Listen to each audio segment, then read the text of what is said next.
Hello and welcome back to the What Did He Mean by That podcast, now on video. I'm here with Pastor Kip Gingrich, Pastor Chris Heimerle, Cara Heimerle, and I'm Robby Mckinney. This past weekend, Pastor Kip preached from Samuel about David and the toxic relationship he had with Michal. He spoke about how the relationship started with love and how Michal helped rescue him from Saul and how she eventually ended up growing bitterness in her heart. So join us today as we continue the conversation and ask Pastor Kip what he meant by that. All right, let's get our song today. Let's see what we got.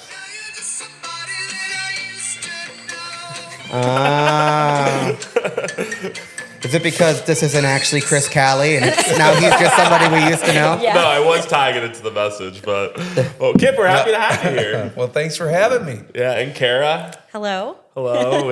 Pastor Chris and Ashley are on vacation. I was thinking about replacing all the photos of their kids to awesome. Our kids. Yeah. But didn't have time to do that. But. Well, he might not come back to Geneva. The weather down there is nice. I did tell him to watch out for falling iguanas.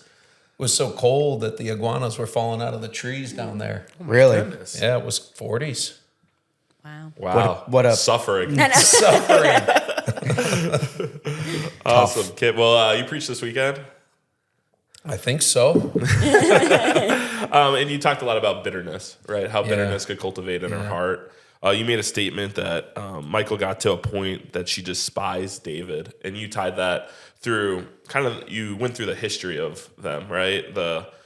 Her protecting him, her defending him, her loving him, and then we get to our text, and it says, well, she despised him. And you were talking earlier about how a lot of times we see this in marriages. Yeah. How would you answer that? Yeah, so she despised him in her heart. Yeah. So it wasn't even like this is like entrenched in her now. It's not even like you're wounded. It's like there's a hard heart. Yeah. So as I've been thinking about it as Pastor Chris asked me to preach, in marriages and how do marriages, which are the most important relationship that God's created, how is it that we're letting the enemy just tear them apart and people get these hard hearts? And so Michal, like, how did she get to that point? And I thought, all right, we're on toxic relationships. I'm going to take some time to kind of like show that this happens not in a moment. Mm-hmm. It happens over time. It happens as a result of neglect. It happens as a result of distractions. And I didn't share this in the message because I wanted to be kind to my wife who was sitting there. But I remember when we first started dating, and this isn't not kind, I was obsessed with her. I couldn't get to her fast enough. And it was like to text, a phone call, like when she's going to call me, when can we get together, when can we go out on dates? And now fast forward 24 years of marriage, going on 25, and it's like, okay, you get in your routines, but you have to be intentional. So I've seen a lot of people struggling recently, and there's just this hardness in hearts. Did I answer your question? I feel like I didn't really ask a question. Okay. You answered it so well, we forgot the question. I don't even know. All right. One of the points you made to go with that is you mentioned that time and distance. Yeah. And you tie that to maybe our work life or maybe other passions that we might have, but that could cause a fraction in a relationship. Yeah. So I wanted people to understand that when you read the scripture, you read another line, there's significant time that takes place. And this is what happens in our marriages or even in our relationships, because what I'm finding after having shared this weekend and people responding, it wasn't just marriages. I thought I was going to be speaking on marriages, but we let time creep in and we get into these routines and we start to shift our priorities and our focus to other things. And we start to neglect that relationship. And I think I even said, like, you need to prioritize where you're investing your time, who you're investing your time in, and that distance. If you start letting your work or your gym routine or your recreational sports or your gaming, whatever it is, start to dominate, it pulls from your relationship. And whether it's your wife whether it's a sibling, a parent, and you get pulled and you drift. Yeah, I think that's important for us to realize, and ultimately that happens with our relationship with Christ too, right? Well, we were watching this marriage relationship, but I think that also resembles our relationship with Christ, right? Yeah. So, in talking with people this weekend, there are people that are, like I said, we're in a revival right now. There are more people coming to church. There are people who haven't been there, but they knew the Lord. And what happens is they get into their life. They drift and they shift their focus from maybe to their walk with the Lord to their career or to other relationships. And even that relationship with the Lord drifts. And you guys probably see it a lot with the young adults because student ministry kids are plugged in. Mom and dad are bringing them. They've got a routine. Then they go off to college and they develop this independence, and they start to prioritize other things over maybe that relationship with the Lord. And before you know it, they feel like they've gone so far, and they've drifted so far. And I always tell people, just turn around. It's like you walk right into God. He's like right there. When you just turn around, will you turn around? I guess for me, looking at the whole thing, it's heartbreaking to see where they were and where they end up. What if we look at our own lives and we start to see the relationships we have?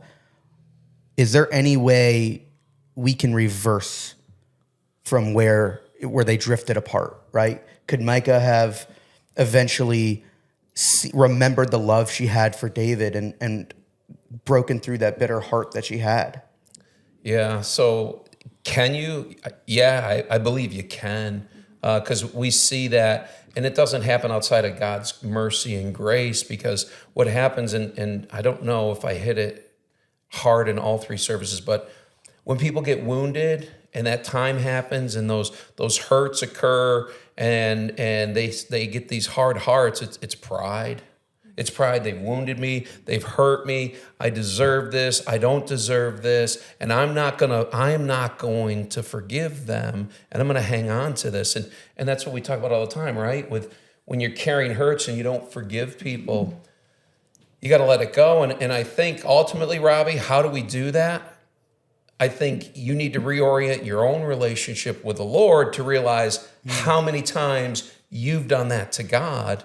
And when you realize, man, I have failed him, I've mistreated him, I've disrespected him, I've trampled on him, yet he forgives me and loves me. Then you have the ability to reorient your own expectations because you've reoriented who you are with Christ, and then you start to extend that out to other people. And I think that you hit that point where her bitterness blinded her from seeing God's goodness. That's exactly it, yeah. And David was cheerful. David was excited. He was rejoicing in the Lord. And that's the thing that she saw and responded with, oh, I despise David. Right? Mm-hmm. And it's the greatest. This is like one of the epic moments in the early church history, not church history, early history. They finally are getting the ark to the promised land, to the city of David, to Jerusalem. And David couldn't be more excited. And God's coming and to be with his people, and she couldn't see it. And his greatest desire was to bring that ark home. And all she saw was this man who she loved, who she helped escape, who left her. We don't have all the details of that journey, but 15, 20 years of separation. Come on, David. You got to engage at some point. Yeah. And then when he does engage, really at this point, his means is to, I really interpret it as a political move to reconcile, give me back my wife. Mm-hmm. Yeah. And then you felt that tension even when they were looking at it in the text, like, oh, I did this before the Lord, and I'll be more abased than this before your eyes. Like, you can feel that. You didn't like this, well, get used to it. But his heart was for the Lord, and it's messy. How do we see that like today with a bitterness blinding us from seeing the goodness of God? Yeah, I think the most practical thing is, well, your marriage, right? Yeah. When your marriage, you trample on one another, because we do. And now you start to interpret God through that person across from you, that broken, sinful person that's wounded you, and that bitterness comes. And what happens is now you feel like you're entitled, and you don't have God right in front of your face, right? But you have this person in front of your face. This person, when you see them and they've hurt you, or they've failed you, or they've let you down, and you, without getting back into the Word, without getting into a place of relationship with the Lord through prayer, without being in a relationship through church and fellowship and reorienting your heart, you're too busy looking down and you're not looking up. And that happens in our relationships. Yeah. And Well, I was gonna say, I'd even say it's not like, oh, I'm like with me and Chris, it's not like, oh man, he failed me. It's like, I have put him in place of God. It's the desire that, a husband or a spouse would give you that unfailing, undying love, because that's what we say in our vows, and that's what you go into it as, but they're flawed human beings. Yeah. And so I think when we put everything onto one person, their small little failures, it doesn't have to be a big thing. No. It's the small little things that build up. And I want to ask you too, because you're a mental health counselor and you get a lot of clients, and I think this is important. Like you try to fix like the situations as opposed to finding the solution in Christ. And you kind of, you ran into that the Lord will guide you and run to the Lord. That's kind of how you ended. So how have you seen that in like therapy sessions? Yeah, I think kind of going back to what Robby said, like reversing it, I see it not as like a reverse, but as like clean cut. Like we need to start fresh, both parties, right? And like if we look at David and Michael's life, there's a lot of things that is wrong with it. They came into a therapy session. We got a lot going on. But I think if you're looking at it as two people who love the Lord, I think it's not necessarily a reverse, but it is a going back. Like what is our marriage centered on? What are we focused on right now? Are we focused on each other? Are we focused on finances, our kids, our outside family? What's our focus, our jobs? And then kind of bring it back to, no, the Lord has to be the center of our life. And if we don't have that, we're never going to see fruitful relationships. Yeah. In premarital counseling sessions, I always tell people you've got two broken, sinful people. And so this, just to add on to yours, Cara. Yeah. And it's a triangle, right?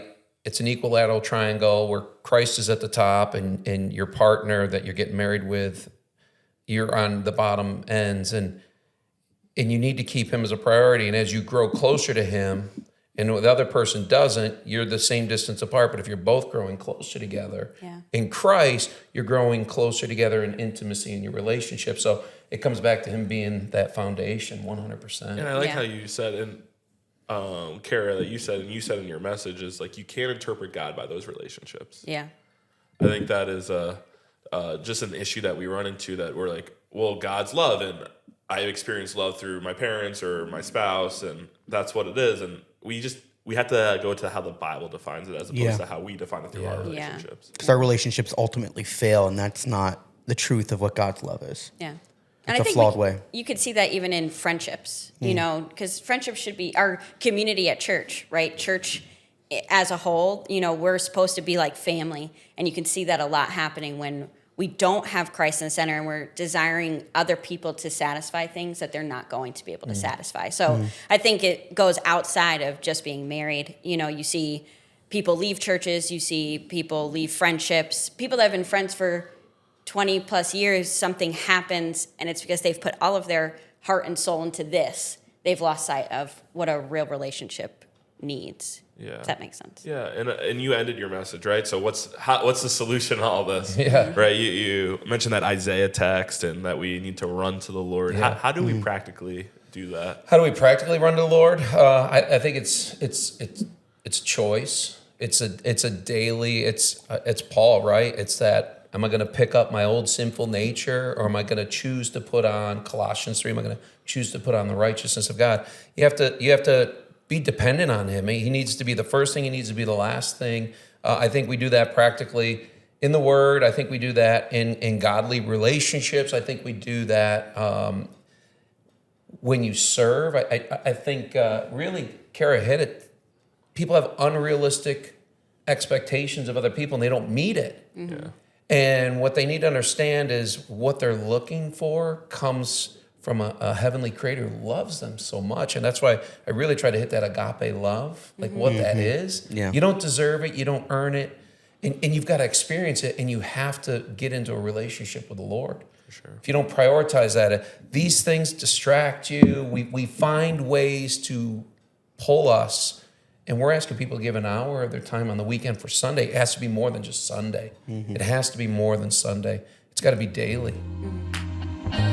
Thanks for listening to today's episode on the What Did He Mean by That podcast. This podcast is designed to go into the weekend messages at Northside Church. We hope for you to join us this weekend, Saturday at 6 p.m. and Sunday at 9 a.m. and 11 a.m. See you there.